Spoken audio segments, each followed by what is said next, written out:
Peter, I'm going to talk to you now about, how leadership has changed, how it's evolved. And, after being in leadership for over 20 years, it would be terrible if we said it hasn't evolved and it stayed the same, because as we know, evolution does occur. Leadership has changed in terms of the way that, as much as people have changed. So when you think about the generations who have come through, I remember when I grew up in a household that, I was very obedient. I did what my parents told me what to do. And that was quite indicative of the age that I first entered leadership. So leadership was, and I've mentioned this before, you hear lots of people talking about it. It was all about you come in and you do what I ask you to do, because back then there wasn't a lot of innovation required. So back then, when we think about, and I say back then, I'm probably talking about the 70s and 80s, it was quite industrial. People were, we had factory workers, we were manufacturing, we were doing all these things that were, that didn't really necessarily require on the face of it, a lot of innovation, right? So if you think about where we are now, and, we've come through a technology age where lots of organizations are asking of their people to come up with new ideas, new ways of thinking, new ways of working, new inventions. And so that requires a different type of leadership.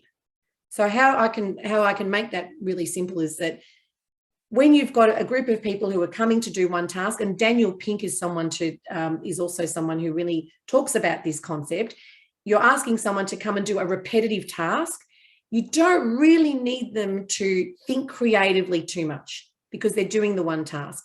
So the tell you what to do and you just do it, that kind of works, all right? In that, if I look at that on a singular level. Whereas we've come through a time now where a lot of organizations are asking people to come up with a better way, a quicker way, a way that's going to cost less. So there's a lot of different thinking that's required from that. And as a result, we're asking people to think about the work.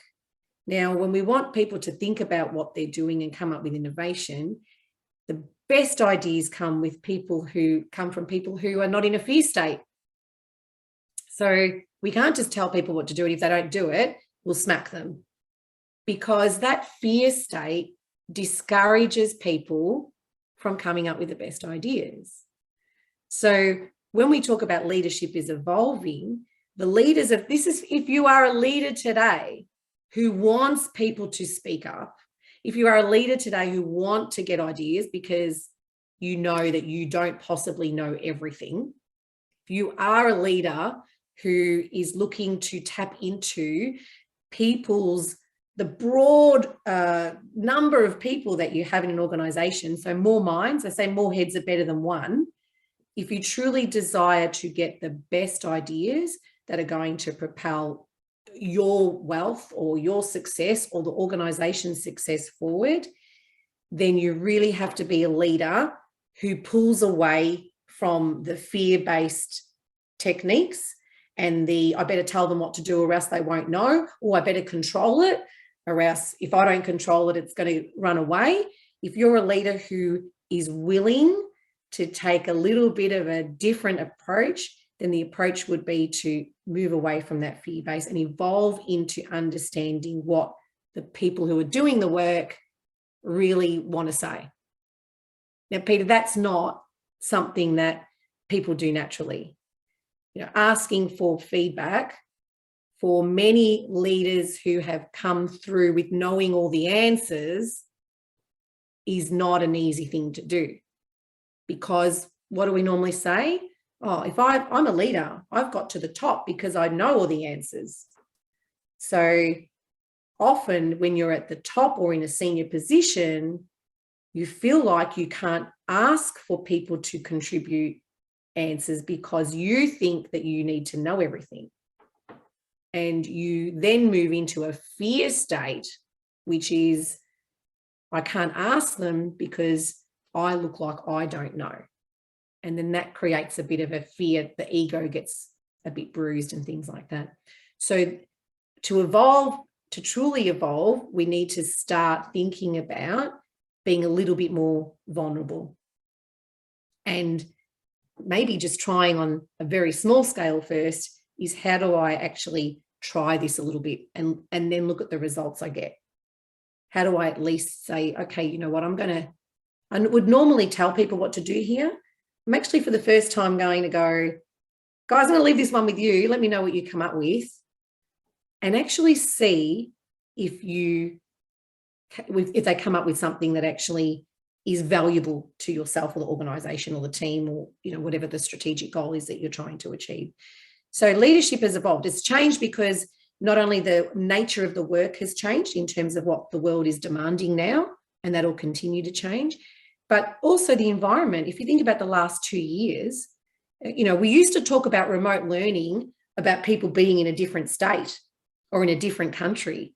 Now remote learning means working from your house, in the same state, in the same town. You know, that's the new version of remote learning.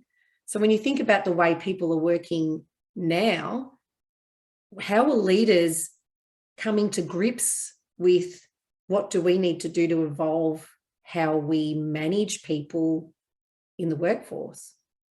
How do we, I've got some leaders who are saying everyone needs to come back to work.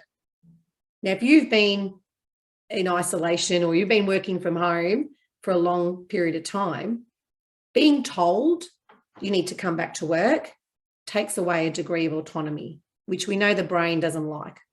So the brain likes a little bit of autonomy and likes a bit of choice.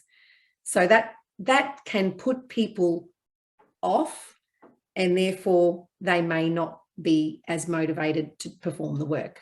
And then the domino effect happens.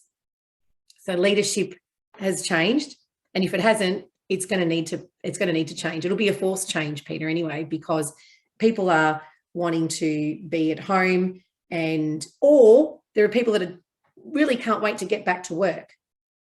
So what's evolving? The needs of people are evolving. And therefore, if the needs of people are evolving, we have to, as leaders, look at how we manage the difference. We love a cookie cutter approach. It's nice and simple, but is it the most effective? And they're the sort of conflict, or the sorts of questions that leaders would be asking now. And some have said, we're going to do a hard line, everyone back to work. And that has created a lot of anxiety for people. And therefore, a workforce where half of your people are anxious is not going to drive the strategic goals that you want to drive. So what might be more recommended is actually talking to the workforce. What does your workforce need? Because the needs are going to be really different. So once as a leader, I know what the workforce needs, then I try. You're not going to be able to necessarily cater to everything, but you demonstrate as a leader that you want to be able to provide the environment that taps into the best motivation and potential for people. So when people know that, then you're going to get the best out of your people and for yourself. So I think that's, it's a question that can go on and on in terms of, how has leadership evolved? But, we've got the changing environment from an industry perspective. You've got the changing local perspective that's happening, and leaders need to be a little bit more in tune with the human factor of work. I think we talk it, but we never show it. So let's get behind the humans.